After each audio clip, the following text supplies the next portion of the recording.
Chapter 2 visualisation. Visualisation अर्थात मनोचित्रण।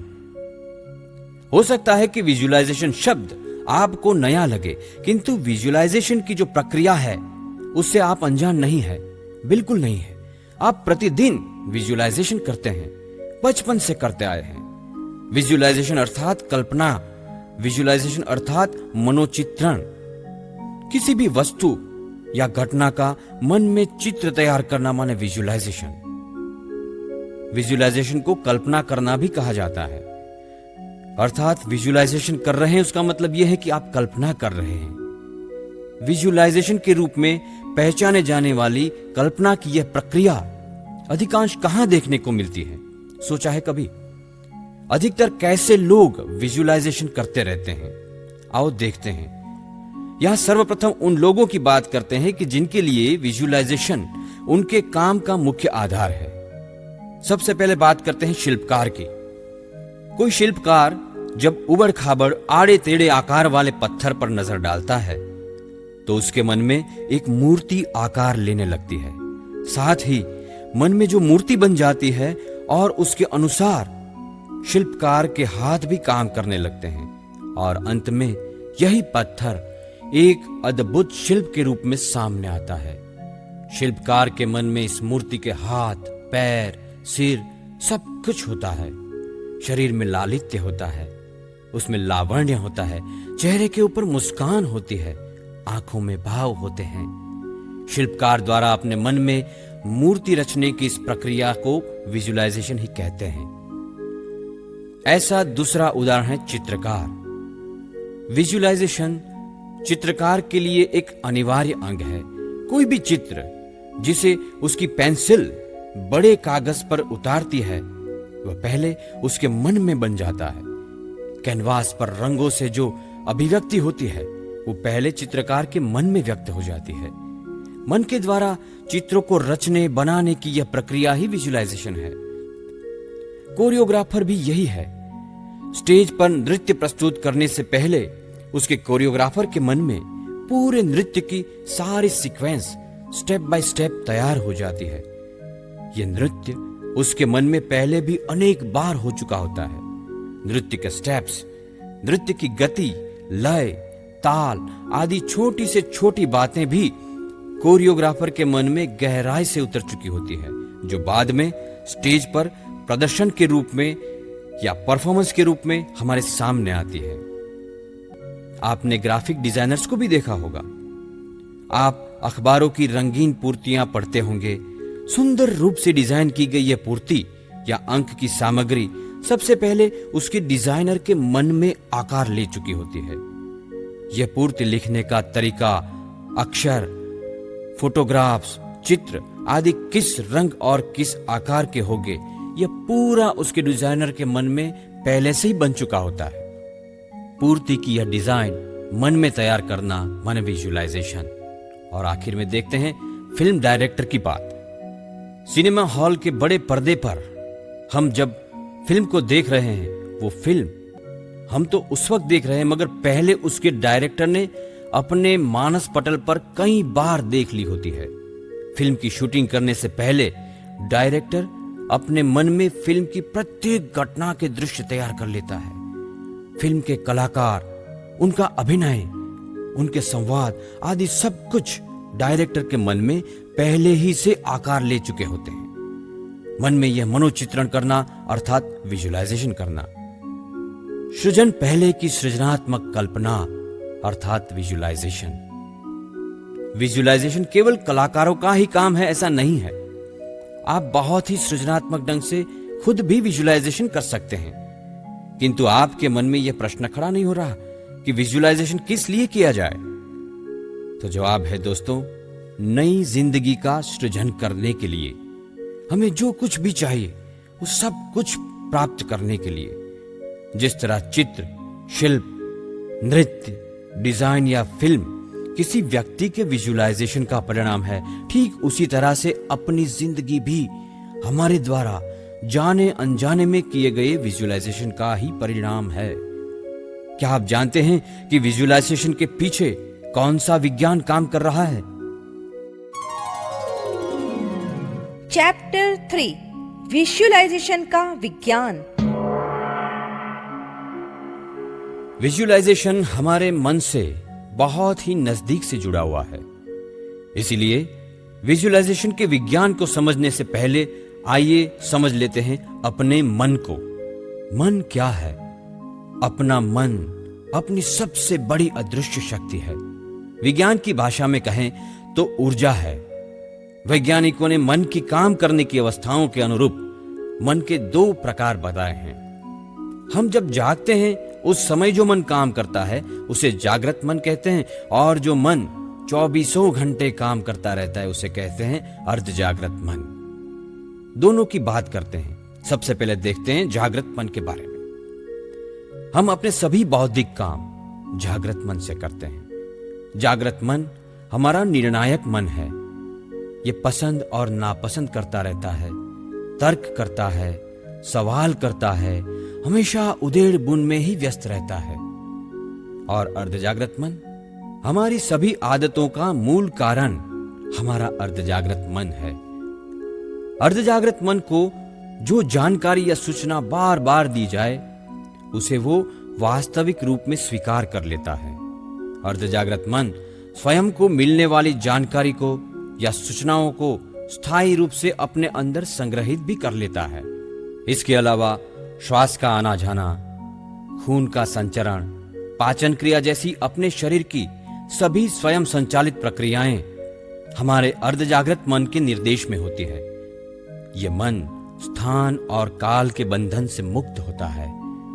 आपका अर्धजागृत मन आपकी भावनाओं को प्रभावित करता है। अर्धजागृत मन हमारा सृजनात्मक मन है। और जानते हैं अर्धजागृत मन की शक्तियां कितनी हैं? अर्धजागृत मन अपने जागृत मन की तुलना में कई गुना शक्तिशाली है, क्योंकि इसमें हमारे संजोगों के सृजन की क्षमता है, हमारे परिस्थितियों का सृजन करने की क्षमता है। अभी तक के हमारे संजोग अर्धजागृत मन द्वारा ही उपलब्ध कराए गए हैं। आप प्रश्न करेंगे कि यह किस तरह से हो सकता है? तो आइए देखते हैं उनका भी जवाब। संजोगों का सृजन किस तरह से होता है? हमें चाहे अच्छे लगने वाले संजोग हो या बुरे लगने वाले, इनका सृजन किस तरह होता है, इस प्रक्रिया को स्टेप बाय स्टेप समझते हैं। संजोगों का सृजन होने का स्टेप नंबर 1, हमारे आसपास हम जो कुछ भी देखते हैं उनके चित्र हमारे अर्धजागृत मन में छपने लगते हैं। जो कुछ सुनते हैं उन वाक्यों तथा शब्दों के चित्र भी बनते हैं और अर्धजागृत मन के ऊपर छपने लगते हैं। इस तरह अर्धजागृत मन के पास अच्छे बुरे चित्रों को पहुंचाने का काम जाने अनजाने में हम लगातार करते रहते हैं। फिर क्या होता है? स्टेप 2, अर्धजागृत मन चित्र के रूप में बार बार मिलने वाली सत्य असत्य सभी जानकारियों का स्वीकार कर लेता है और उन्हें वास्तविक समझने लगता है। फिर आता है स्टेप 3, वास्तविक रूप में स्वीकार की गई यह सूचना अपना अर्धजागृत मन स्थायी रूप से अपने अंदर संग्रह करके रखता है। छोटी सी छोटी जानकारी भी हमेशा के लिए संग्रहित रखता है। और फिर स्टेप नंबर 4, अब वह अपने पास जानकारी या सूचनाओं का संग्रह जिस प्रकार का होता है हमें बिल्कुल उसी तरह से प्रभावित करने की शुरुआत कर देता है। ऐसे में हमारे पास संग्रह की गई जानकारी यदि अच्छी हुई तो वो हमें अच्छी तरीके से प्रभावित करता है, और यदि खराब हुई तो बुरे ढंग से प्रभावित करने लगता है। धीरे धीरे हमारे ऊपर उसका प्रभाव वो बढ़ाने लगता है। यह अपने विचारों को प्रभावित करने लगता है, अपनी भावनाओं को प्रभावित करने लगता है, हमारी शारीरिक क्रियाओं को प्रभावित करने लगता है और फिर हमारे व्यवहार को प्रभावित करने लगता है। और 5वें स्टेप में क्या होता है? परिणाम स्वरूप अपने अर्धजागृत मन में जो चित्र संग्रहित हो जाते हैं बिल्कुल उसके अनुसार हम विचार करने लगते हैं।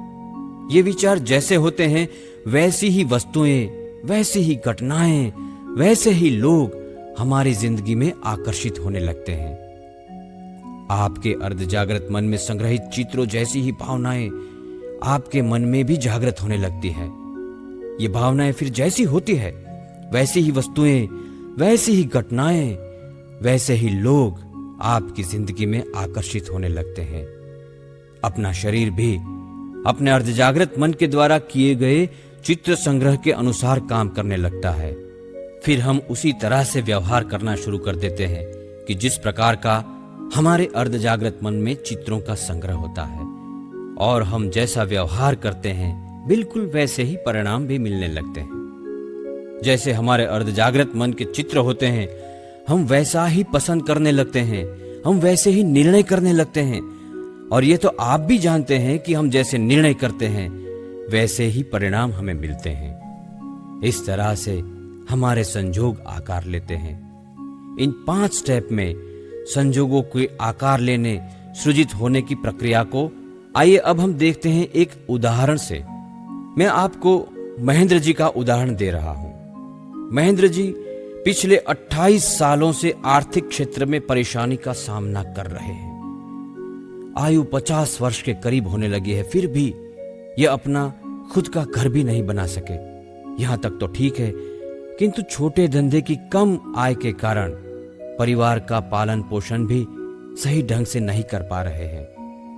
उनकी जिंदगी में ऐसे अवसर किस तरह पैदा हुए, यह जानने के लिए स्टेप बाय स्टेप पूरी हकीकत को समझते हैं।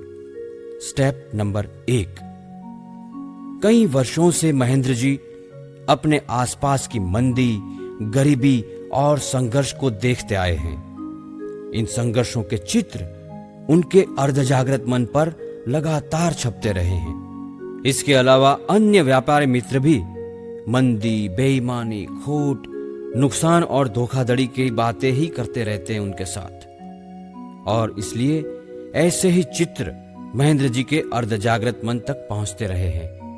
अब महेंद्र जी के पास मन के विषय में कोई खास जानकारी नहीं होने से वे ऐसे चित्रों को मन में प्रवेश करने से रोक भी नहीं पाए। इतना ही नहीं, वे स्वयं अपने भाग्य में तो संघर्ष ही लिखा है, ऐसी बातें बोल बोल कर इन चित्रों को और अधिक स्पष्टता प्रदान करते रहे हैं। अर्धजागृत मन में इतने वर्षों में ये चित्र बराबर छपते रहे हैं। अब स्टेप नंबर 2। इनके अर्धजागृत मन ने चारों तरफ से मिले इस संघर्ष और दुख के सच्चे झूठे सभी चित्रों को सत्य मान लिया है। इसका कारण इन चित्रों का लगातार मिलते रहना है। और अब स्टेप 3। महेंद्र जी के अर्धजागृत मन में जब से व्यापार शुरू किया है तब से लेकर के आज तक चित्रों द्वारा मिली तमाम जानकारियों का भरपूर संग्रह है। यह संग्रह कैसा है ये तो आप जानते ही हैं। अरे 16 वर्ष पहले किसी व्यक्ति ने उनके साथ 175 रुपये की धोखाधड़ी की थी, उसका चित्र भी उनके अर्धजागृत मन में अभी तक वैसा का वैसा ही विद्यमान है। स्टेप 4। मंदी, तकलीफ, संघर्ष और अन्य कमियों के चित्र से रंगा हुआ अर्धजागृत मन अब महेंद्र जी को बुरी तरह से प्रभावित करने लगा है, और यह प्रभाव बढ़ता ही जा रहा है। विचार, भावनाएं, वर्ताव, शरीर तंत्र के व्यवहार और उनकी निर्णय शक्ति तक बुरी तरह से प्रभावित हो चुकी है। और अब आखिर में क्या होता है? स्टेप 5। इसके कारण क्या बन रहा है? दयनीय विचारों के करते रहने से बेचारे महेंद्र जी की आर्थिक स्थिति अधिक से अधिक कमजोर होती जा रही है। लगातार दुख की अनुभूति से महेंद्र जी के जीवन में स्वयं को अब कहीं भी और कभी भी सुख की संभावना नहीं दिखती। उल्टे अधिक दुख देने वाली घटनाएं ही बनती रहती है। नकारात्मक प्रभाव के कारण ब्लड प्रेशर जैसी समस्याएं भी बढ़ने लगी हैं। एसिडिटी और डायबिटीज जैसी समस्या भी शुरू हो चुकी है। धोखाधड़ी और माथापच्ची करने वाले ग्राहकों के चित्रों से रंगा महेंद्र जी का अर्धजागृत मन ने उनके व्यवहार पर भी बुरा प्रभाव डाला है। उनका व्यवहार अब ऐसा हो गया है कि ग्राहकों ने उनके यहां आना तक बंद कर दिया है। बुद्धि की लगाम अपने हाथों में रखने वाले महेंद्र जी का जागृत मन भी उनके अर्धजागृत मन से अब पूरी तरह प्रभावित हो चुका है। महेंद्र भाई दृढ़तापूर्वक कोई भी निर्णय नहीं ले सकते, और यदि वे कोई निर्णय ले भी रहते हैं तो भी वह किसी भी तरह से ठीक नहीं होता। इस सारी प्रक्रिया के कारण महेंद्र जी की जिंदगी में नकारात्मक अवसर बनते ही रहते हैं, बनते ही रहते हैं, बनते ही रहते हैं। और समझने वाली बात तो यह है दोस्तों कि इस तरह की नकारात्मक घटनाएं और भी अधिक नकारात्मक चित्र तैयार करती हैं, और इस तरह से यह चैप्टर लगातार चलता रहता है, लगातार चलता रहता है। यह विष चक्र चलता ही रहता है। अब समझ में आया विजुअलाइजेशन का विज्ञान। परंतु आपको लगेगा कि महेंद्र जी ने खराब संजोगों का कहां विजुअलाइजेशन किया था, वे भला क्यों दुख का विजुअलाइजेशन करेंगे। शायद आपको जानकारी ना हो, किंतु महेंद्र जी ने आर्थिक संघर्षों और दुख का विजुअलाइजेशन किया था, अनजाने में किया था। चैप्टर 4 अनजाने में होता विजुअलाइजेशन। आपकी बात सही है, किसी को भी नकारात्मक विजुअलाइजेशन करना अच्छा नहीं लगता, किंतु इसके बावजूद भी यह हो जाता है, अनजाने में ही सही। जानते हैं हम कब अनजाने में विजुअलाइजेशन करते हैं? हम भी अनजाने में विजुअलाइजेशन करते हैं। क्या आपको इसकी जानकारी है कि कब करते हैं? आइए जानते हैं कि हम अपनी कई गतिविधियों या क्रियाओं के दौरान अनजाने में ही विजुअलाइजेशन करते रहते हैं। ऐसी कुछ बातें मैं कहना चाहता हूं। सबसे पहले, जब हम कोई वर्णन सुनते हैं तब सोचिए, यूरोप से घूमकर आए आपके कोई मित्र जब लंदन का वर्णन करते हैं तब आपकी आंखें अपने मित्र को देखती रहती हैं, मगर मन में लंदन शहर का पूरा चित्र उभर जाता है। यही अनजाने में हुआ विजुअलाइजेशन है। ऐसे समय में ऐसा लगता है जैसे हम स्वयं लंदन में घूम रहे हो। जब कोई व्यक्ति स्वयं के साथ हुई किसी दुर्घटना का वर्णन करता है तो उस समय सुनते सुनते हमारे मन में भी वो सारी घटना का चित्र उभर जाता है। यह अनजाने में होने वाला विजुअलाइजेशन है।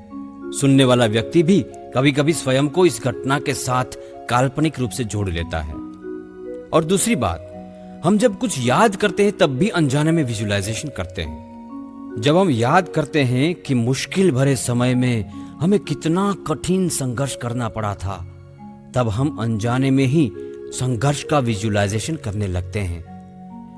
बचपन की अखड़ मौज मस्ती की जब हम याद करते हैं, अनजाने में ही सही, उस वक्त सुख का विजुअलाइजेशन होने लगता है। तीसरी बात, जब हम बातें बनाते हैं तब किसी को समझाने के लिए अथवा किसी भी कारण के लिए, किसी भी लाभ के लिए, जब हम सकारात्मक या नकारात्मक बातें बनाते हैं तब भी हम अनजाने में ही विजुअलाइजेशन करते होते हैं, जो नकारात्मक भी हो सकता है या सकारात्मक भी हो सकता है।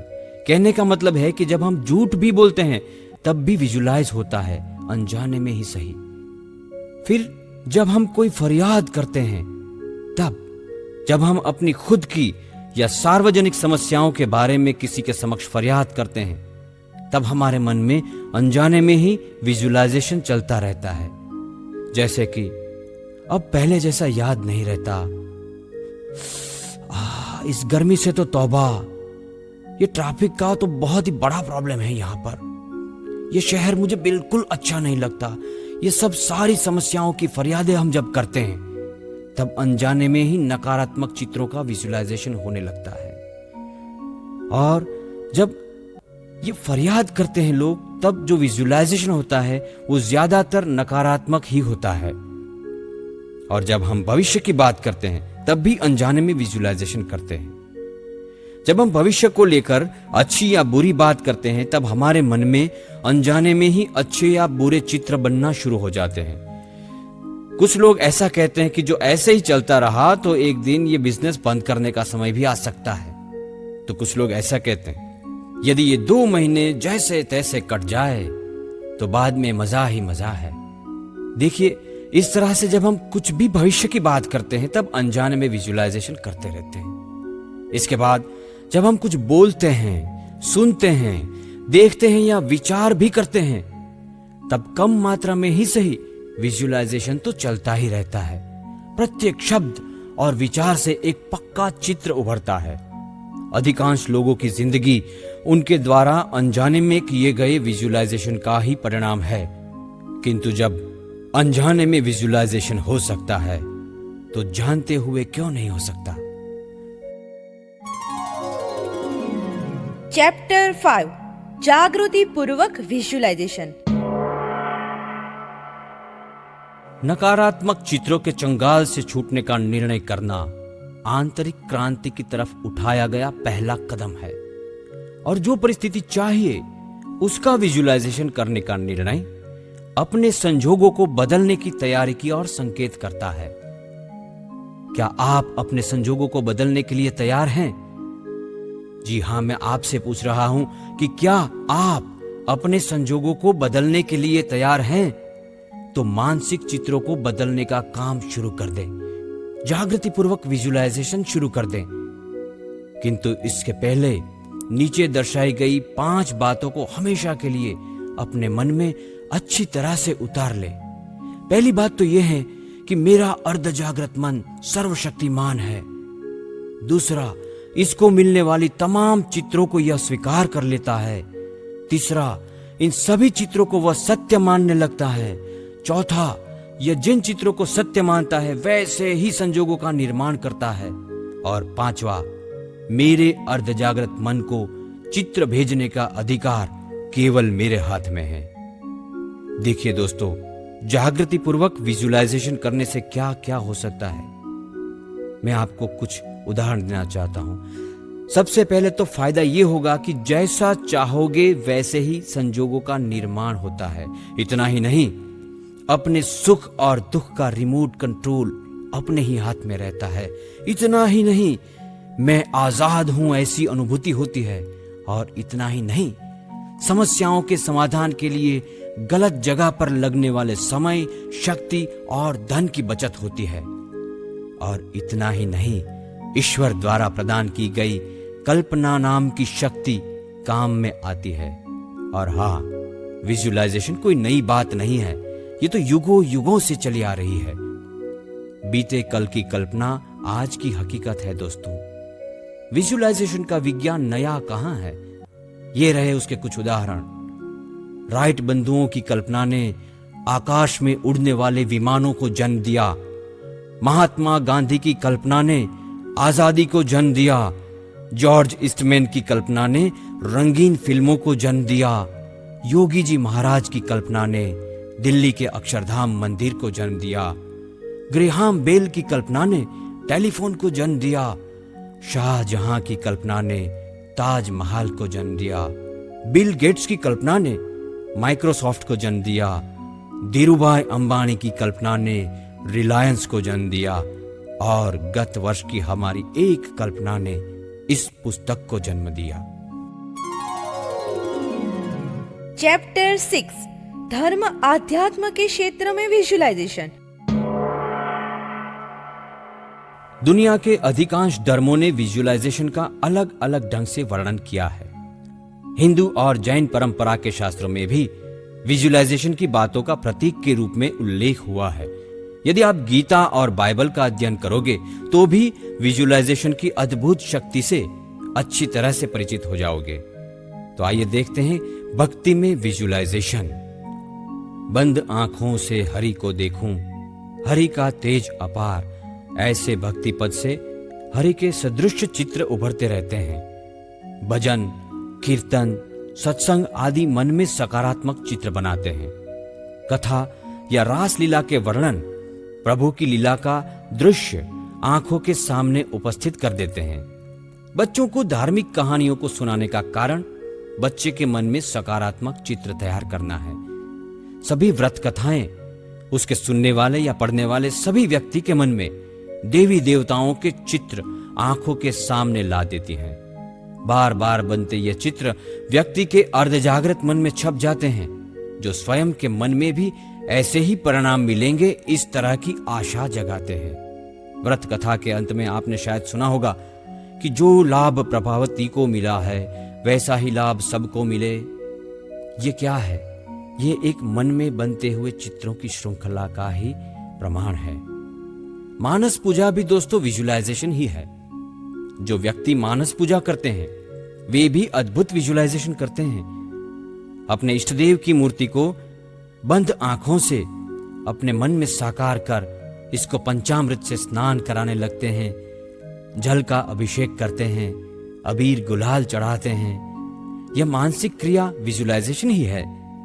मन में बनी मूर्ति को बाद में वस्त्रों और अलंकारों से सुसज्जित करने के बाद दिया लगाकर, अगरबत्ती लगाकर मन ही मन आरती भी करने लगते हैं। बाद में भगवान की पसंद के भोजन की थाली रखकर पूजा संपन्न करते हैं। इस विधि में कुछ भी भौतिक नहीं होता है। पूजा सामग्री, पूजा की प्रक्रिया, विधि सहित सब कुछ मानसिक रूप से होता है। मन में भक्ति और समर्पण के भाव होते हैं। मानस पूजा विजुअलाइजेशन का सबसे अच्छा उदाहरण है। आइए अब बात करते हैं संजय, धृतराष्ट्र और महाभारत के युद्ध की।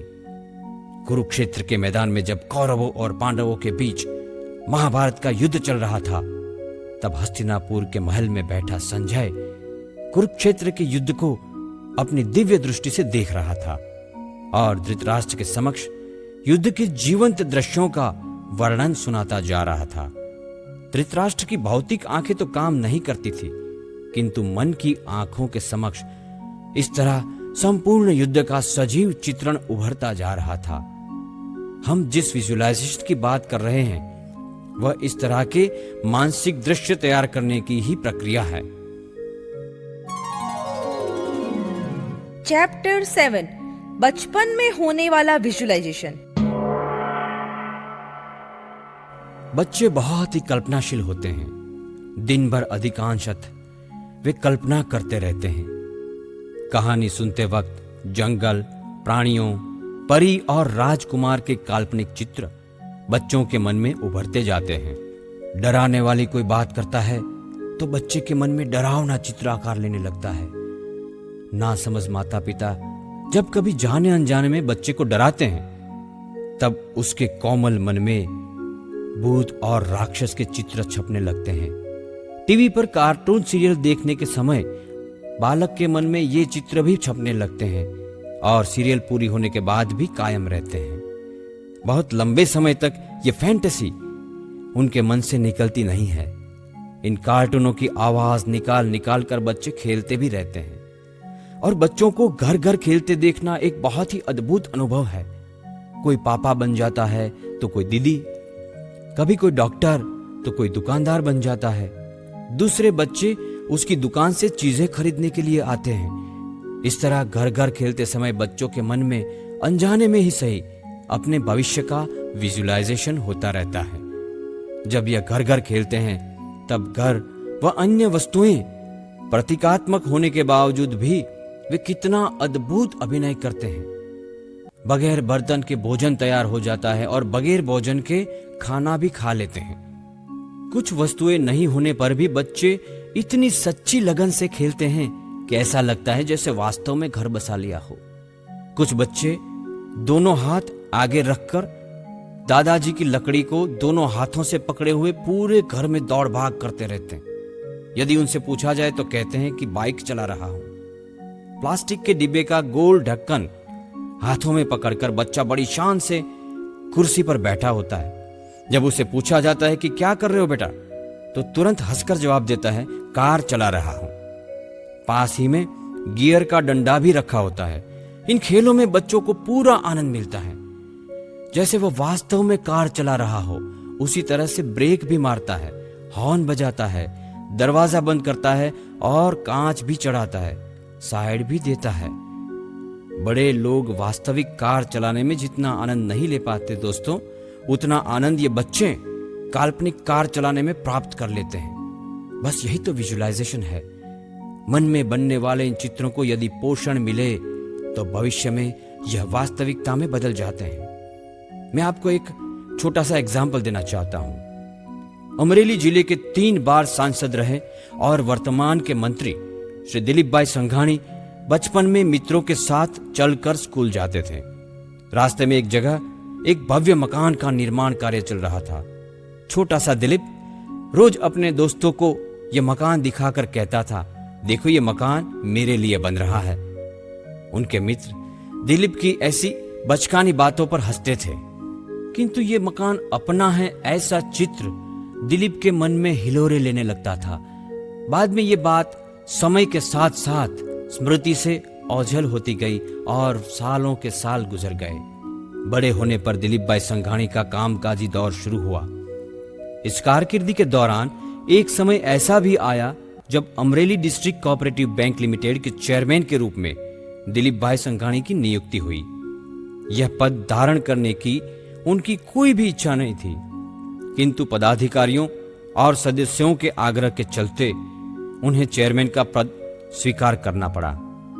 चेयरमैन के रूप में जिस कार्यालय में कार्य संभाला, तब दिलीप भाई को याद आया कि अरे ये तो वही मकान है जो जब बन रहा था उस समय मैं बच्चा था और स्कूल जाते रास्ते में यही मकान देखकर कहता था कि देखो ये मेरे लिए बन रहा है। बाद में कई सालों तक दिलीप भाई ने इसी मकान में बने ऑफिस में बैठकर बैंक का पूरा कारभार संभाला। कहने का अर्थ यह है दोस्तों कि बचपन में अपना मन प्राकृतिक तरीके से ही स्वतंत्र कल्पनाएं करता रहता है। इसकी कोई सीमा नहीं होती, कोई बंधन नहीं होता। जब इन कल्पनाओं में संदेह नहीं होता और सच्ची स्थिति जैसा ही अनुभव होता है, तब यह हकीकत या वास्तविकता बनकर ही रहता है। आप जानते हैं दोस्तों कि आप अपने बच्चों को सबसे अच्छी, सबसे बढ़िया गिफ्ट कौन सी दे सकते हैं? मैं बताता हूं। बच्चे बहुत कल्पनाशील होते हैं। आप जो बातें करते हैं उसके स्पष्ट चित्र उनके मन में सतत बनते रहते हैं। इसलिए बच्चों के साथ बात करते वक्त याद रखें, परेशानी, टेंशन, चिंता, सिरदर्द, डर, गंदगी, मूर्खतापूर्ण बातें, सजा, संघर्ष, थकावट, किचवाहट, आलस्य, चोर, बदमाश, धोखा आदि शब्द भूल से भी बोलने में न आए, इस बात का खास ध्यान रखें। इसका कारण यह है कि ये शब्द किसी भी संदर्भ में क्यों न बोले गए हों, मगर इसका एक स्पष्ट चित्र बच्चे के मन में बने बगैर नहीं रहता। बच्चे की उपस्थिति के समय या बच्चों के सामने बात करते समय आपकी बात या कहानी इस प्रकार होनी चाहिए कि उससे बच्चे के मन में सुंदर और सकारात्मक चित्र बने। सरल, सुख, खुशी, हास्य, सहजता, उत्साह, मुस्कुराहट, महान, दुलार, मित्रता, दया, सुंदर, बड़ा, भव्य, जबरदस्त, परिश्रम, आदर, नम्रता, लक्ष्य, सफलता आदि शब्दों का अधिक से अधिक इस्तेमाल करें। संक्षिप्त में आपकी बातों और कहानियों से आपके बच्चे को जाने अनजाने में ये 5 संदेश तो मिलने ही चाहिए। 1. ये दुनिया अच्छी है। 2. मेरा परिवार अच्छा है। 3. मुझे बड़े बड़े काम करना है। 4. बड़े काम मैं कर सकता हूं। और 5. मैं सुखी हूं। दोस्तों, बाल शिवाजी को पालने में झुलाते समय माता जीजाबाई ने हमारे पौराणिक पात्रों की शौर्य गाथाएं गा गा कर, सुनाकर, उनकी बहादुरी का वर्णन करके शिवाजी महाराज का बहादुरी का प्रोग्रामिंग किया था। यदि बच्चों को महान बनाना है तो उसे बचपन से ही सकारात्मक मानसिक चित्र प्रदान करें, और यदि आप चाहें तो ये काम अच्छी तरह से कर सकते हैं। और यही है आपकी ओर से आपके बच्चों को दिए जाने वाला सबसे बढ़िया गिफ्ट। भारत के आने वाले कल की वास्तविकता आज के बच्चों के विजुअलाइजेशन पर आधारित है। दोस्तों, चैप्टर 8 फिल्मों में विजुअलाइजेशन। विजुअलाइजेशन और उसके परिणामों के उदाहरण हमें अपनी फिल्मों में बार बार देखने को मिलते हैं। दोस्तों, धीरूभाई अंबानी की सफलता के ऊपर बनी फिल्म गुरु में गुरुकांत देसाई खाली स्टेडियम में खड़े खड़े इस बात को विजुअलाइजेशन करते हैं कि उनकी अपनी कंपनी की वार्षिक बैठक, एनुअल जनरल मीटिंग इस स्टेडियम में आयोजित हो रही है। कंपनी के सभी शेयर होल्डर्स इस वार्षिक साधारण सभा में उनके सामने उपस्थित है और वे उन्हें संबोधित कर रहे हैं। कंपनी की प्रगति से शेयर होल्डर्स बहुत ही प्रसन्न है। कंपनी के भविष्य के विषय में स्वयं स्टेज पर से प्रोत्साहक घोषणा कर रहे हैं और शेयर होल्डर्स बार बार तालियां बजा रहे हैं।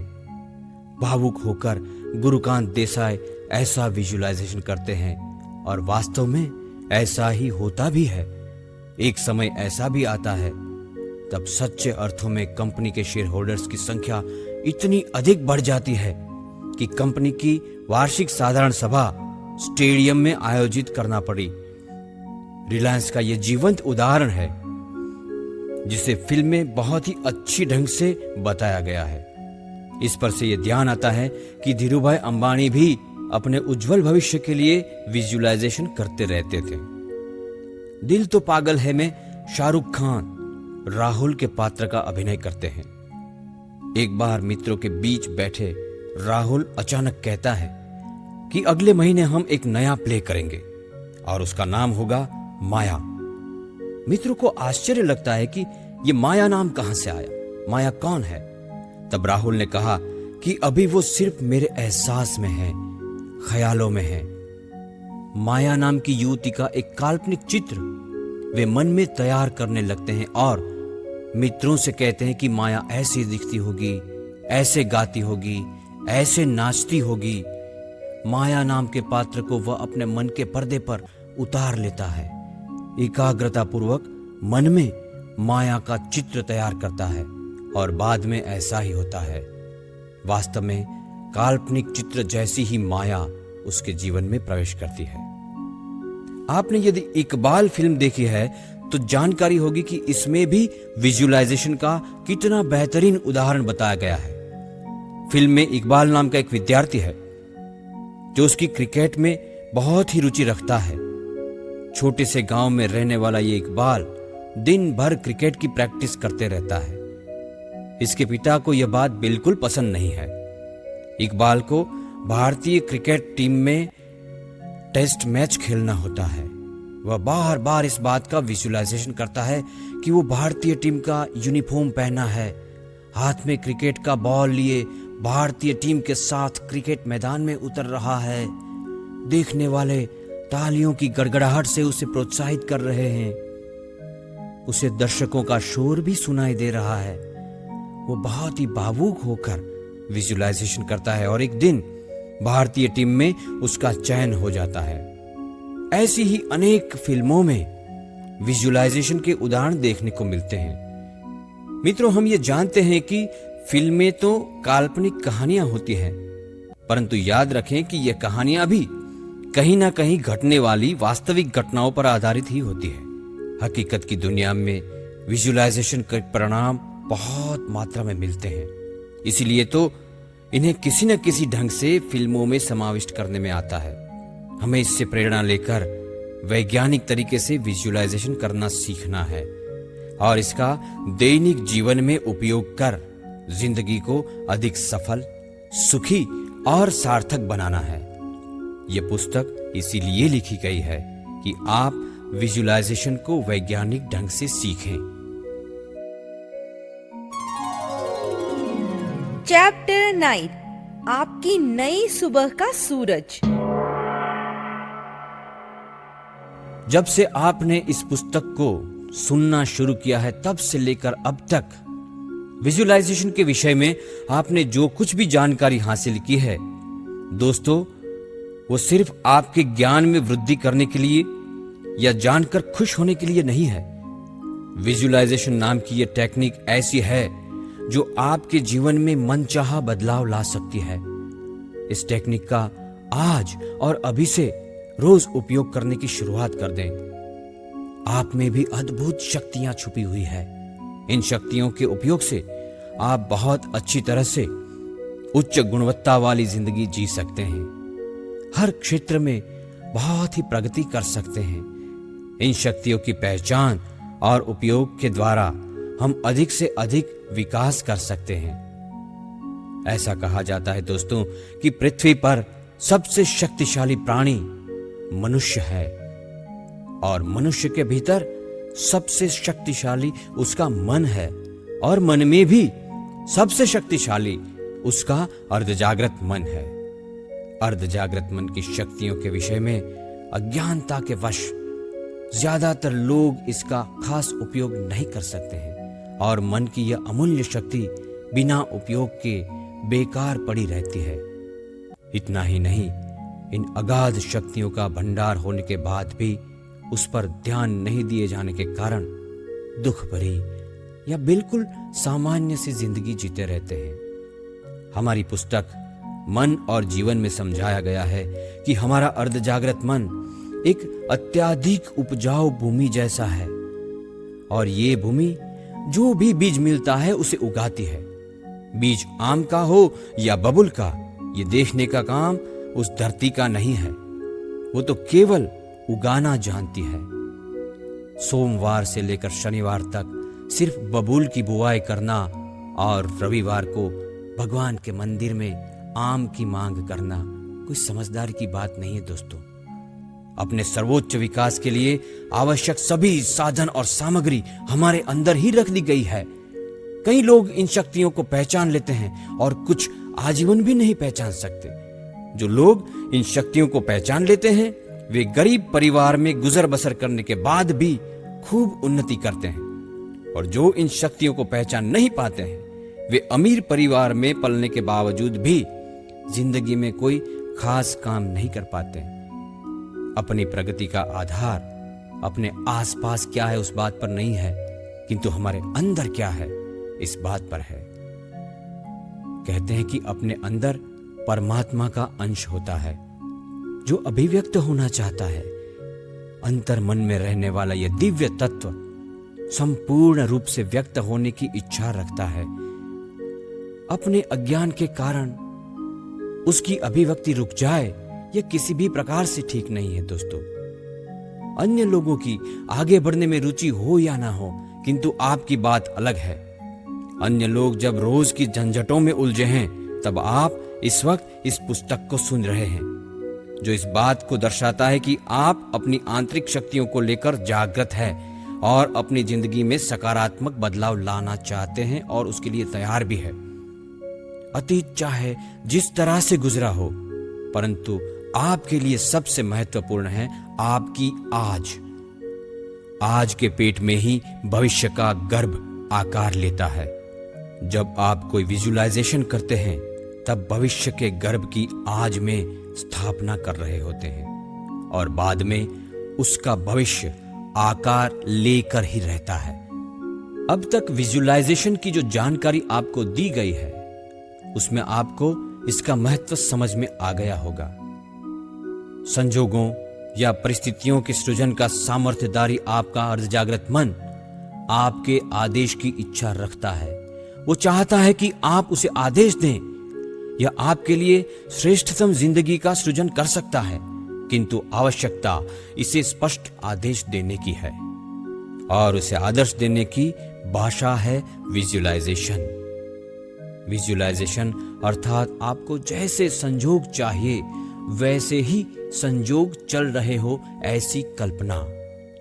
संक्षिप्त में आंखें बंद करें और भावुकता से मानसिक अनुभूति करें कि आपको जो कुछ चाहिए वो मिल रहा है। आप सोचते होंगे दोस्तों कि विजुअलाइजेशन टेक्निक का उपयोग कहां और कब किया जा सकता है।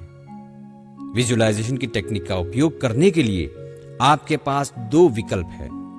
पहला तो ये कि समस्या से बाहर निकलने के लिए, और दूसरा सुखी जिंदगी को और भी अधिक सुखी बनाने के लिए। आइए दोनों के विषय में बात करते हैं। सबसे पहले बात करते हैं समस्याओं में से बाहर निकलने के लिए। देखिए, रोजाना की उठापटक में छोटी बड़ी दोनों तरह की समस्याएं आती ही रहती है।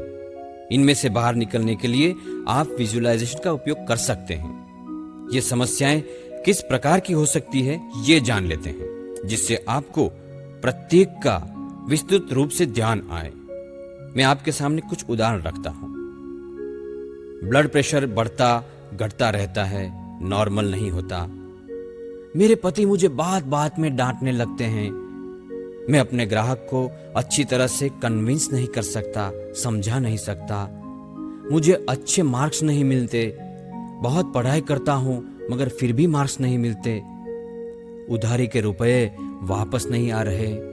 डायबिटीज कंट्रोल में नहीं आता।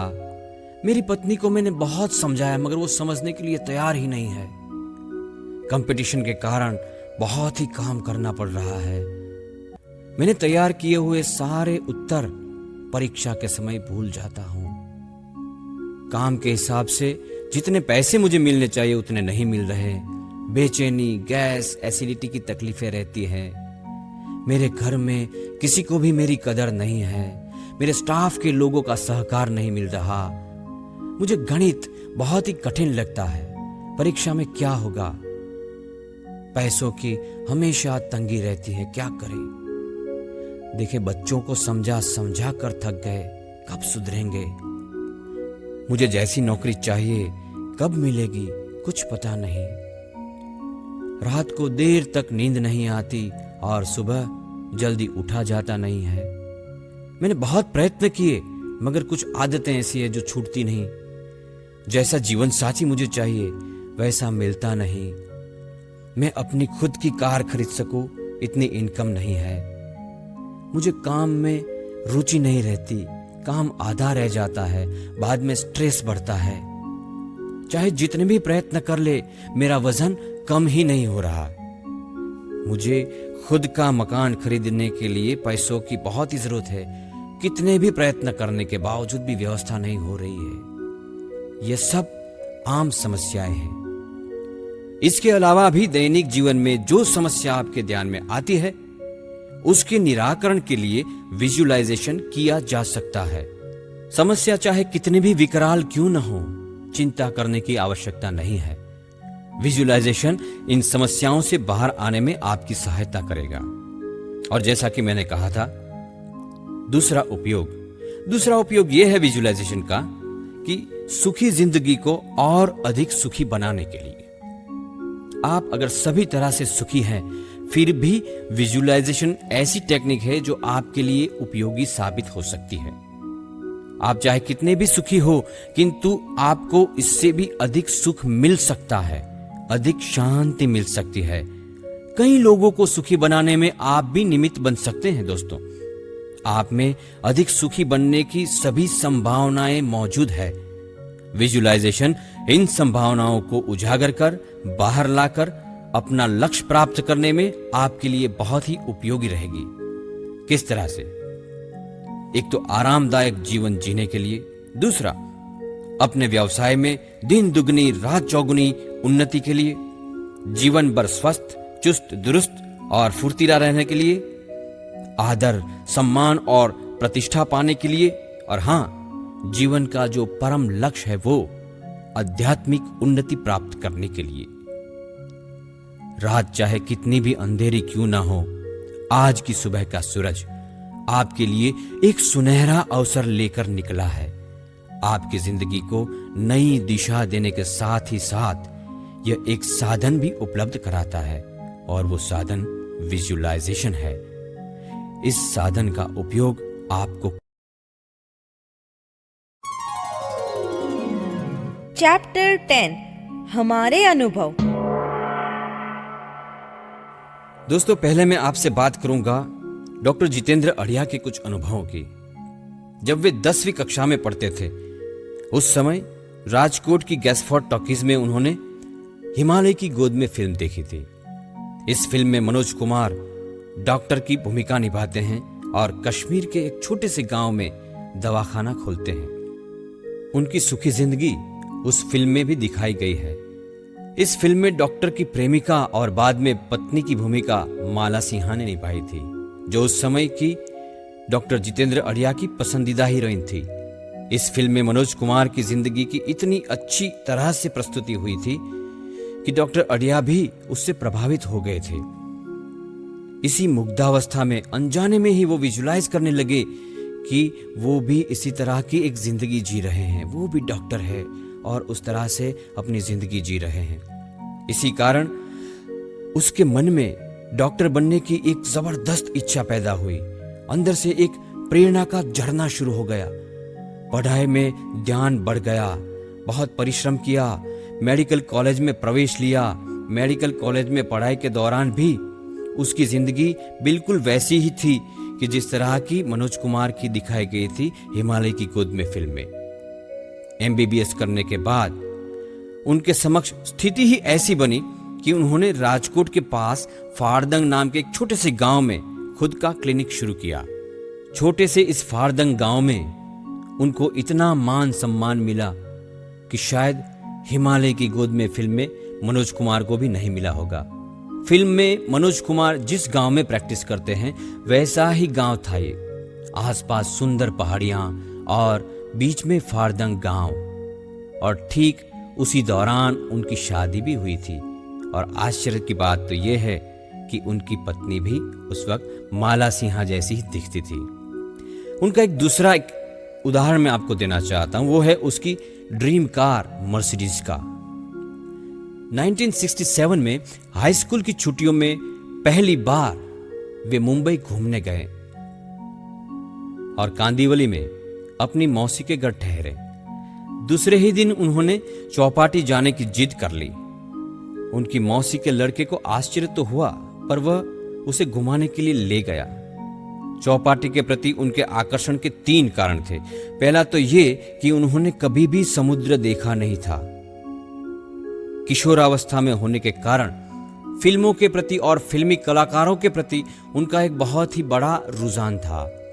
कोई फिल्म कलाकार अगर चौपाटी पर मिल जाए तो उसे देखना था। और तीसरा ये कि बचपन में उन्होंने मर्सिडीज कार के विषय में बहुत सुना था, पर कभी मर्सिडीज देखी नहीं थी। वो मर्सिडीज देखना चाहते थे। इन 3 कारणों के लिए वो दिन भर चौपाटी पर बैठे रहे। मन भर के समुद्र तो देखा, किंतु कोई फिल्म स्टार देखने को नहीं मिला। इतना अवश्य हुआ कि सड़क पर से गुजरती गाड़ियों की कतार में मर्सिडीज कई बार देखने को मिली।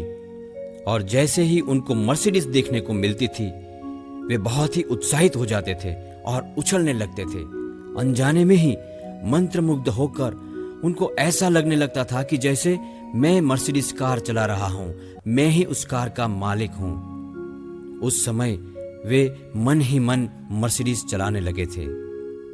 फिर MBBS करने के बाद उन्होंने अपना क्लिनिक शुरू किया और 1 वर्ष की प्रैक्टिस के बाद MD करने के लिए मुंबई गए। और MD करने के बाद सऊदी अरब में उनको डॉक्टर के पद पर नौकरी मिली। पहले ही दिन वे अपने मित्र सतीश शर्मा के साथ हराज नाम के प्रसिद्ध गाड़ियों के बाजार में गए। एक गाड़ी देखकर वो स्टैच्यू जैसे हो गए, बिल्कुल पुतले के समान खड़े रह गए, एक्साइट हो गए, बहुत ही उत्साहित हो गए, क्योंकि 1967 वाली कार के समान ये गाड़ी मर्सिडीज थी।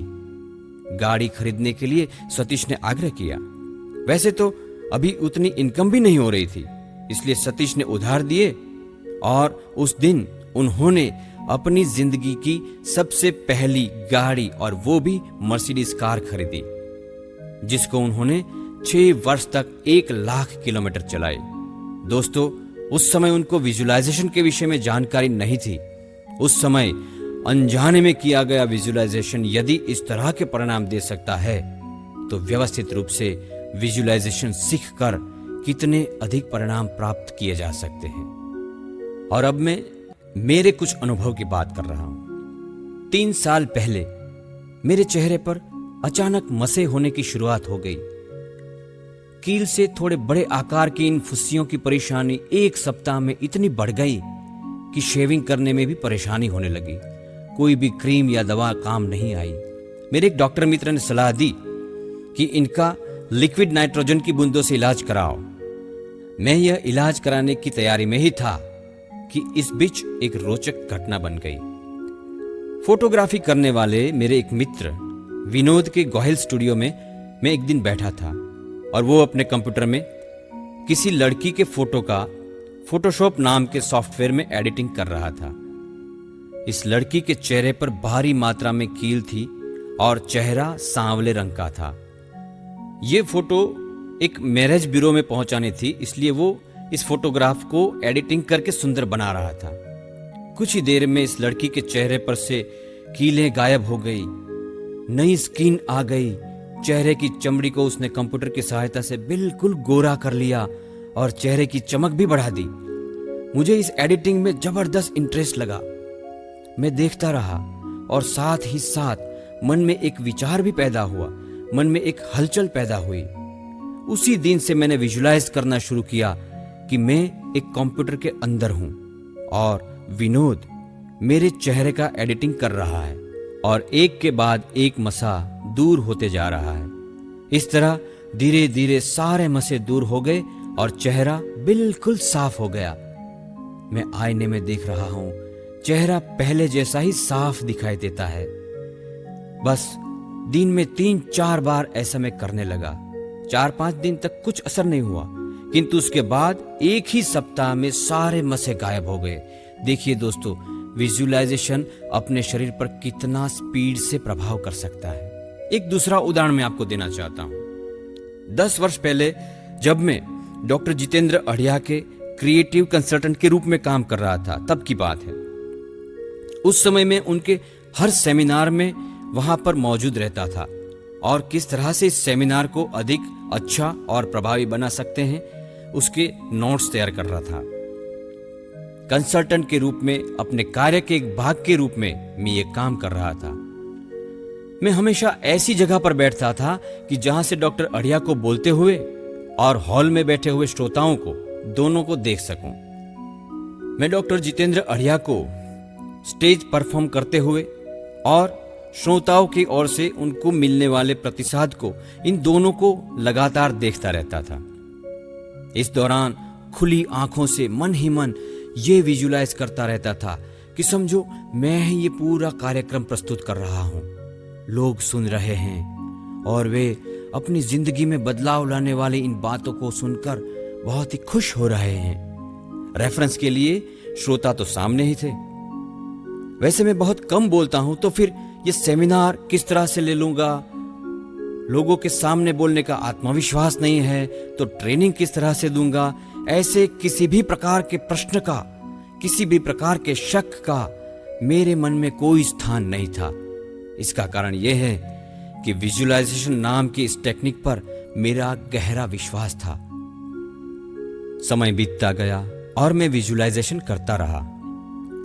ट्रेनर बनने के लिए मुझे कोई विशेष प्रयत्न नहीं करने पड़े और ना ही बेकार की दौड़ धूप करनी पड़ी। संजोगों का सृजन होता रहा, अवसर मिलते रहे।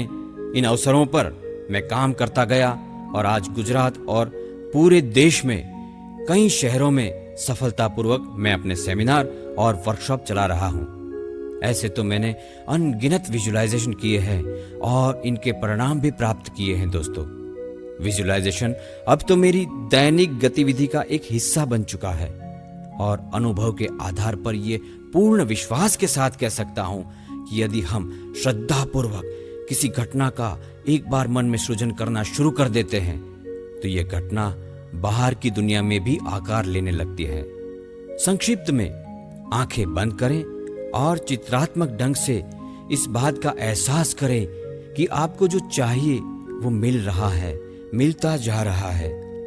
परंतु यह काम यदि नियमानुसार स्टेप बाय स्टेप करोगे तो और भी अधिक अच्छे परिणाम मिलेंगे। कैसे स्टेप्स?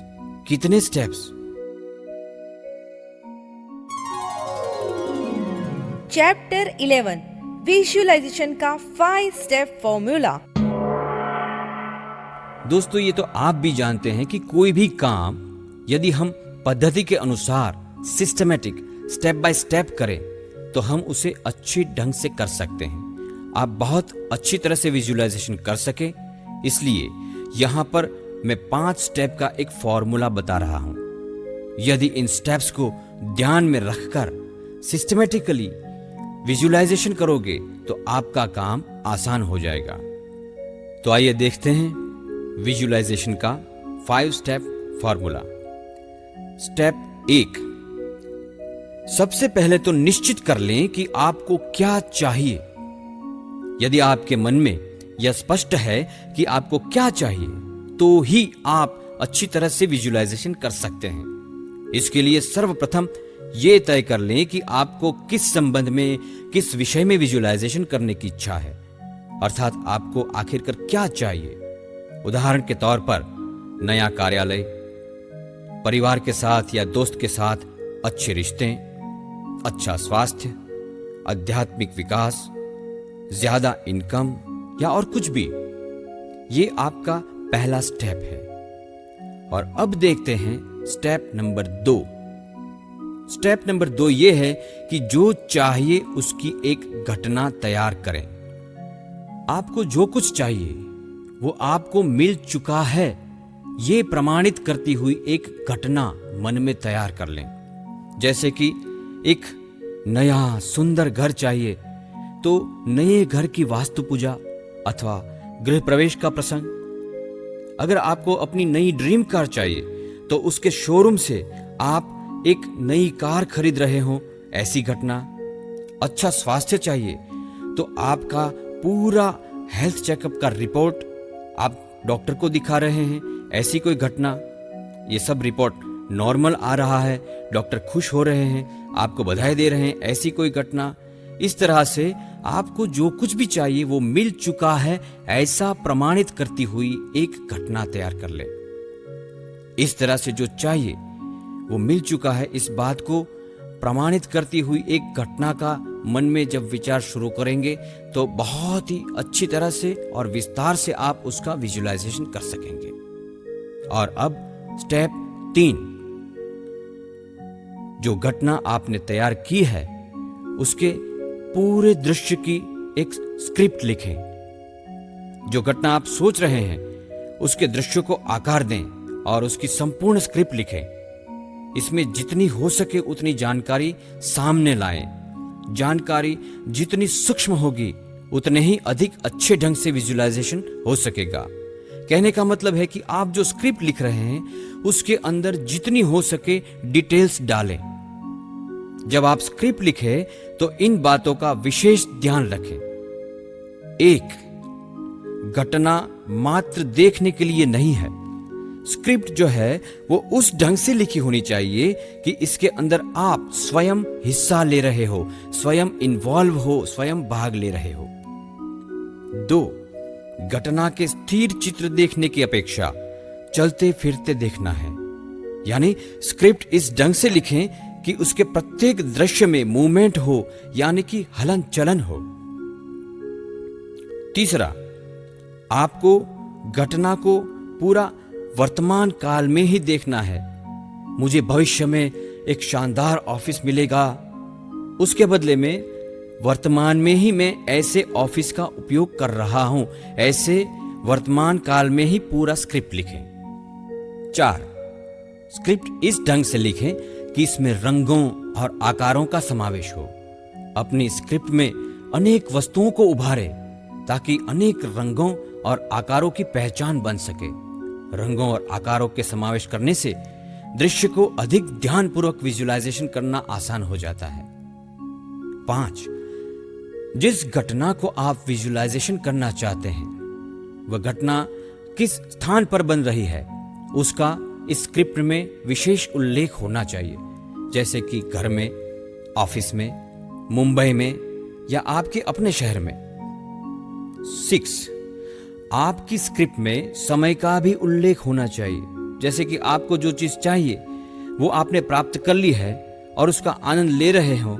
यदि ऐसा दृश्य है तो उसका समय क्या है, इस बात का भी आपको ध्यान रखना है। जैसे इस वक्त सुबह है, दोपहर है या रात है, इस तरह से। 7, जिस घटना को आप विजुअलाइजेशन करना चाहते हैं उसमें किस किस पात्र का समावेश होगा, यह पहले से ही मन में तय करके उसे स्क्रिप्ट में समाविष्ट करें। घटना में व्यक्तियों का उल्लेख करने से घटनाएं जीवंत बन जाती है दोस्तों। और 8, आपकी स्क्रिप्ट बिल्कुल जो पहले के जमाने की गूंगी फिल्म थी ऐसी नहीं होनी चाहिए। इसमें लोग या वस्तुओं की आवाजों का भी समावेश होना चाहिए। जैसे कि बातों की आवाज सुनने में आती, ट्रैफिक की आवाज, ये सब कुछ आप उसके अंदर डालें। 9, जहां तक संभव हो सके वहां तक गंध और स्वाद का अनुभव उभारने से भी आपका विजुअलाइजेशन अधिक प्रभावकारी होगा। गंध और स्वाद को उभार कर घटना को और अधिक रोचक बना सकते हैं। और 10, आपकी स्क्रिप्ट में यदि किसी प्रकार के कोई स्पर्श की अनुभूति का समावेश हो जाए तो विजुअलाइजेशन में 4 चांद लग जाए। व्यक्ति या वस्तु के स्पर्श की कल्पना वास्तविकता की अनुभूति कराती है। इस प्रकार से अपनी पूरी स्क्रिप्ट तैयार करें।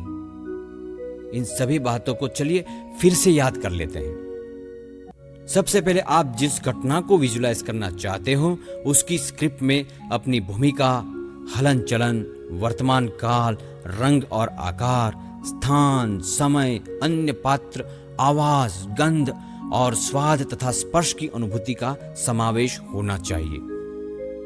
अधिक से अधिक जानकारी और ज्ञानेंद्रियों का उपयोग का स्क्रिप्ट में समावेश करने से दृश्य अधिक जीवंत बनते हैं। घटना के वास्तविक होने का आभास जितना अधिक उतना ही तेजी से विजुअलाइजेशन के परिणाम भी मिलेंगे। ऊपर की सभी बातों का समावेश करके तैयार की गई स्क्रिप्ट कैसी होती है उसका नमूना सुनना चाहते हैं? चलिए मैं आपको सुनाता हूं। रोहन नाम का एक लड़का फिल्म निर्माण में डिप्लोमा कर रहा है और साथ साथ एनिमेशन का भी स्पेशल कोर्स कर रहा है। लॉस एंजलिस जाना और हॉलीवुड देखना ये रोहन की खास इच्छा थी, समझो उसका ड्रीम था। विजुअलाइजेशन करने के लिए उसने एक बहुत ही अच्छी स्क्रिप्ट तैयार की जिसमें जो मैंने अभी तक बातें की उन सभी बातों का समावेश हो जाता है। और उसने इस स्क्रिप्ट का एक टाइटल भी दिया है, एक शीर्षक भी दिया है। सुना कितना मजेदार आइडिया है। आप भी अपनी स्क्रिप्ट को एक अच्छा शीर्षक दे सकते हैं। ये जो रोहन की स्क्रिप्ट है उसका टाइटल क्या है सुनिए। उसका टाइटल है बाद में फोन करता हूं, अभी यूनिवर्सल स्टूडियो में हूं। यह था उसका टाइटल और अब मैं आपको सुना रहा हूं उसका पूरा स्क्रिप्ट।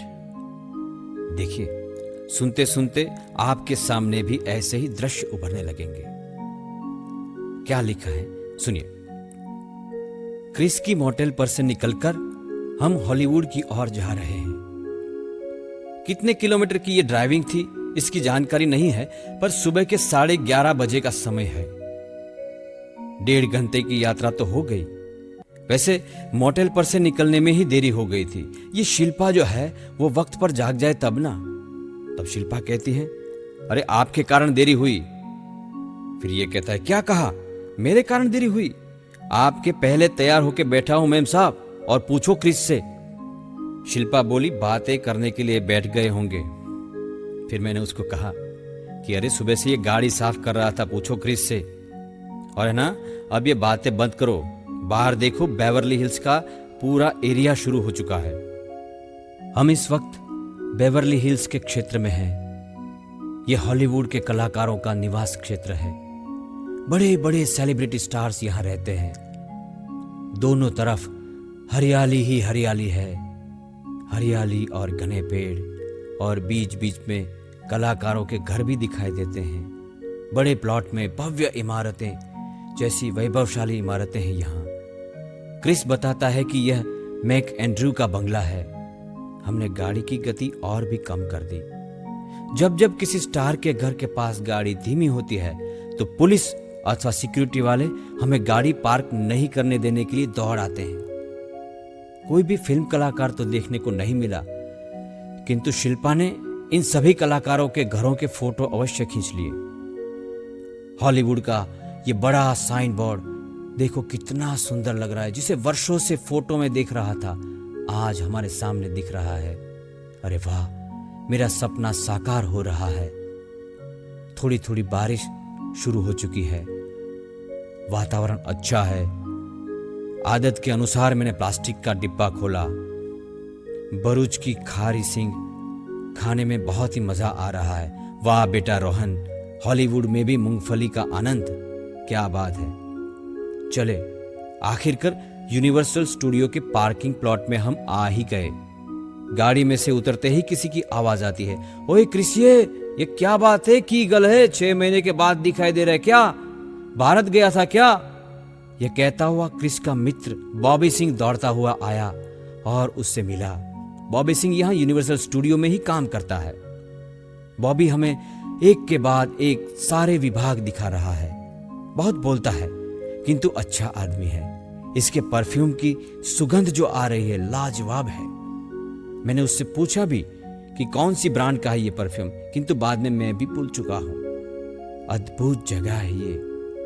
अभी तक जितनी भी फिल्में देखी उनके सारे दृश्य याद आ जाते हैं जिनकी यहां पर शूटिंग हुई थी।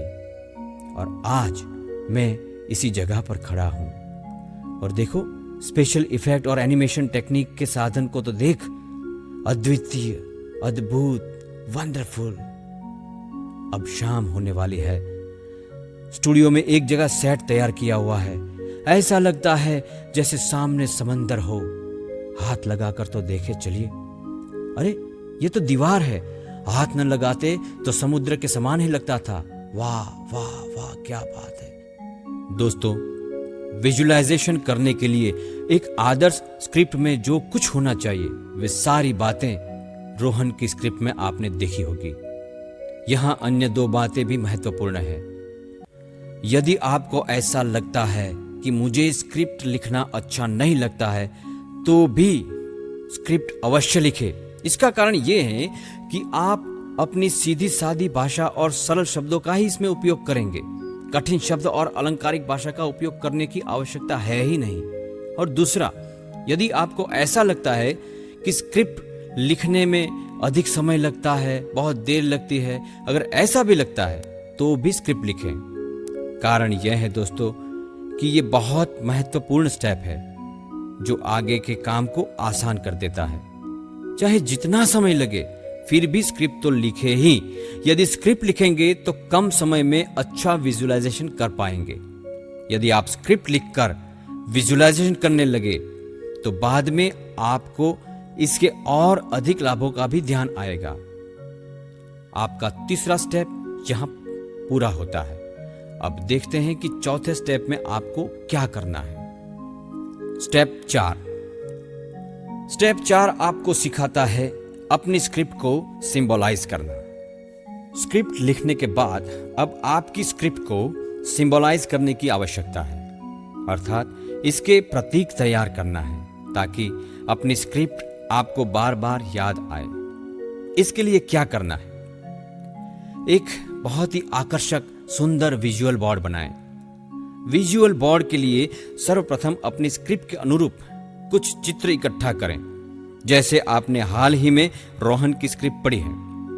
रोहन के विजुअल बोर्ड के लिए लॉस एंजलिस शहर का चित्र, बेवर्ली हिल्स के फोटोग्राफ्स, हॉलीवुड और यूनिवर्सल स्टूडियो के चित्र हो तो वो अधिक अच्छी तरह से अपना विजुअल बोर्ड बना सकता है।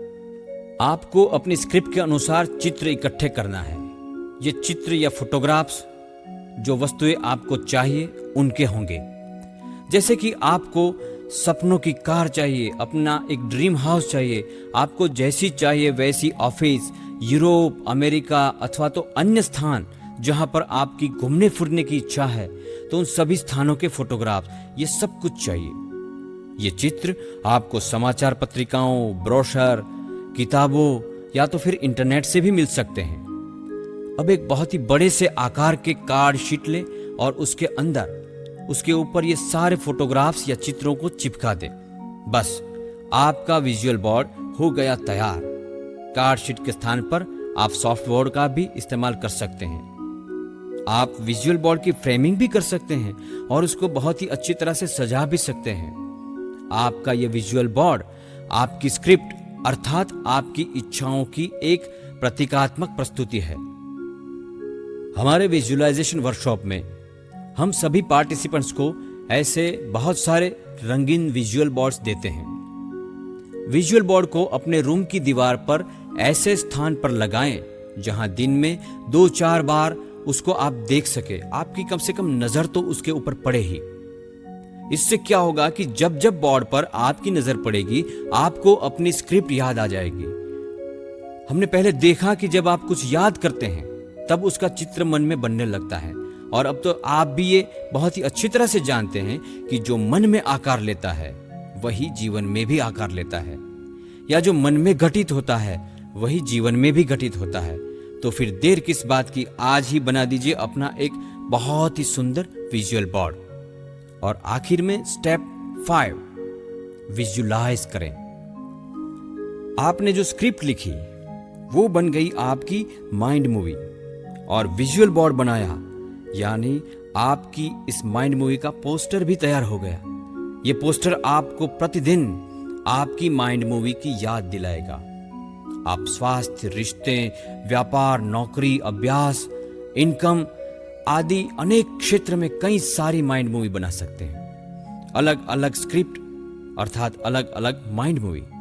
इस फिल्म के आप ही निर्माता हैं, आप ही दिग्दर्शक हैं और आप ही है अभिनेता। मन नाम के कंप्यूटर में विषय के अनुसार फोल्डर बना दें। अलग अलग माइंड मूवी की फाइल उसके अनुरूप फोल्डर में सुरक्षित कर दें, जिससे जब भी जरूरत पड़े उसे खोलकर आप देख सकें। तो देखिए बिल्कुल मुफ्त में अपना माइंड मूवी। देखिए सिनेमा हॉल में रुपए खर्च करके बहुत सारी फिल्में देखी होगी आपने अभी तक। अब माइंड मूवी देखना शुरू कर दें, और वो भी बिल्कुल मुफ्त में। अपने युग में समय की बहुत ही कमी है दोस्तों। समय बहुमूल्य है।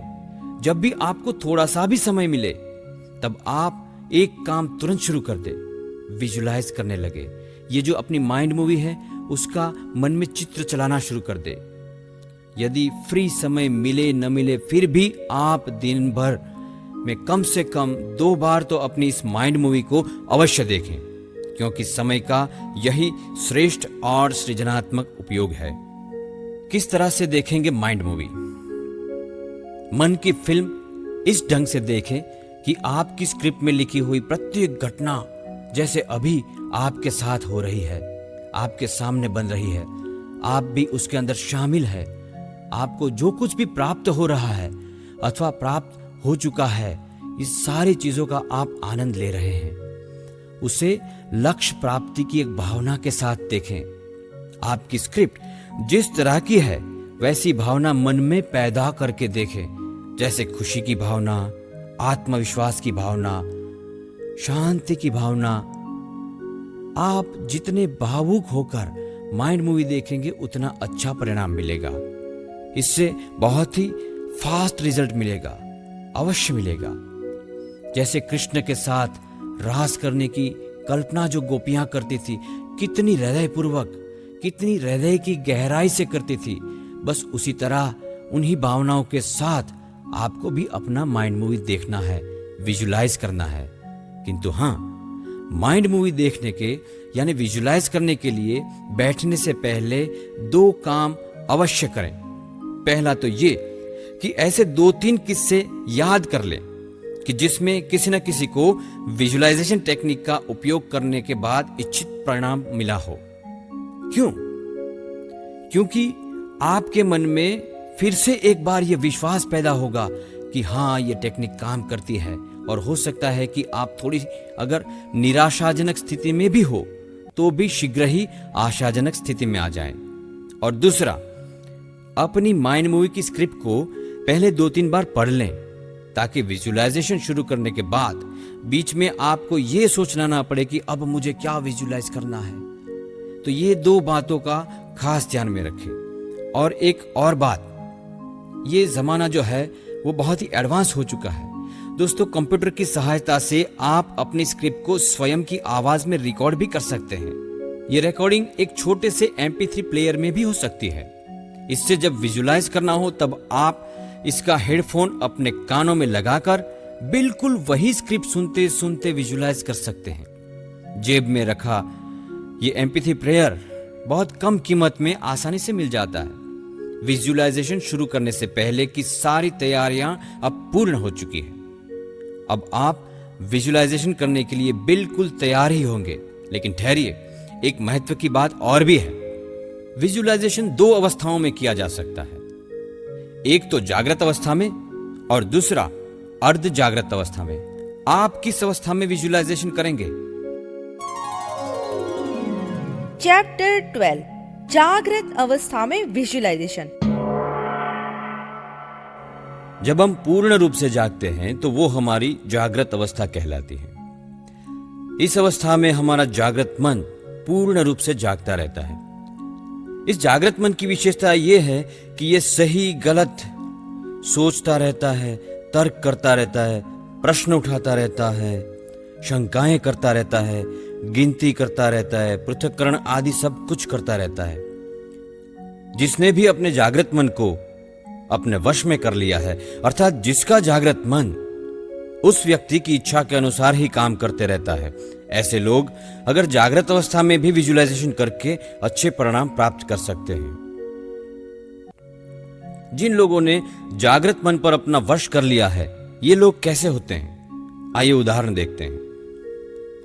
ये लोग दृढ़तापूर्वक इस बात को मानते हैं कि मेरा जागृत मन पूरी तरह से मेरे वश में है। ये लोग दृढ़तापूर्वक मानते हैं कि कोई भी घटना बाहर की दुनिया में बनने से पहले इंसान के मन में बनती है।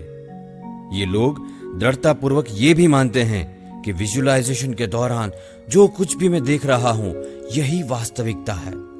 और ये लोग दृढ़तापूर्वक मानते हैं कि विजुअलाइजेशन सृजन के पहले की सृजनात्मक प्रक्रिया है। और ये लोग दृढ़तापूर्वक ये भी मानते हैं कि सब कुछ संभव है। ऐसे लोग विजुअलाइजेशन शुरू करने से पहले सभी बातों की तार्किक ढंग से जांच कर लेते हैं और प्रमाण इकट्ठा कर लेते हैं, गिनती कर लेते हैं, बुद्धिमानी से पृथक्करण कर लेते हैं और अच्छे बुरे की जांच करने के बाद निर्णय लेते हैं। किंतु एक बार विजुअलाइजेशन शुरू हुआ कि तर्क, शंका और प्रश्नों के लिए नो एंट्री, सिर्फ विश्वास, विश्वास और दृढ़ विश्वास। यदि आप इस श्रेणी में हैं तो जागृत अवस्था में भी जब जब समय मिले तब थोड़ी देर के लिए अपनी आंखें बंद करें और अपनी माइंड मूवी देखना शुरू कर दें। कुछ परिणाम मिलने के बाद अधिकांश लोग जागृत अवस्था में विजुअलाइजेशन करने वालों की श्रेणी में आ जाते हैं, लेकिन शुरुआत से ही हर इंसान इस श्रेणी में नहीं भी हो सकता है। आप जरा इस बात का विचार कर लें कि आपने अपने जागृत मन को वश में कर लिया है या अभी बाकी है। ज्यादातर लोगों को प्रारंभ में जागृत मन परेशान करता रहता है। किस तरह से? चलिए बाबूलाल की ही बात लेते हैं। ये बाबूलाल कुछ इस तरह से जब विजुअलाइज करता है कि मैं अपनी ड्रीम कार चला रहा हूं, तो अंदर से उसका जागृत मन मजाक करता है, अरे अपने बाइक का जो ब्रेक है उसको भी रिपेयर करवा ले तो भी तेरे लिए बहुत कुछ है। ये बाबूलाल जैसे ही विजुअलाइज करता है कि मैं हर महीने 1,50,000 रुपए कमा रहा हूं, तो तुरंत ही उसका जागृत मन मजाक करता है कि अरे ये इतनी मंदी में पॉसिबल ही नहीं है, तो 25 घंटे भी काम करेगा तो भी ये हो नहीं सकता। बाबूलाल जैसे ही विजुअलाइज करता है कि मेरा शुगर लेवल नॉर्मल है, कि तुरंत ही अंदर से जागृत मन कहता है कि बहुत सियाना मत बन, आज सुबह ही 250 था। ये बाबूलाल जब विजुअलाइज करता है कि मेरे बच्चे शांत है, शालीन है, अंदर से तुरंत ही जागृत मन कहता है वैसे तो ये तीनों बंदर के अवतार है, क्यों अपने आप को उल्लू बना रहे हो। तो इस तरह से ये जागृत मन अपने कर्तव्य के एक भाग के रूप में शंका और सवाल तो करता ही रहता है। जागृत मन की ये दखलंदाजी अगर चलती रहे तो क्या करें? क्या विजुअलाइज करना छोड़ दे? नहीं, ये जरूरी नहीं है। जागृत मन के साथ लड़ाई करने की भी आवश्यकता नहीं है और शंकाओं के सामने सींग लड़ाने की भी कोई आवश्यकता नहीं है। अरे हमारा अपना ही तो है जागृत मन, जरा प्यार मोहब्बत से समझा बुझा के दोस्ती करके भी काम निकलवा सकते हैं। इसका भी रास्ता है, आगे सुनिए।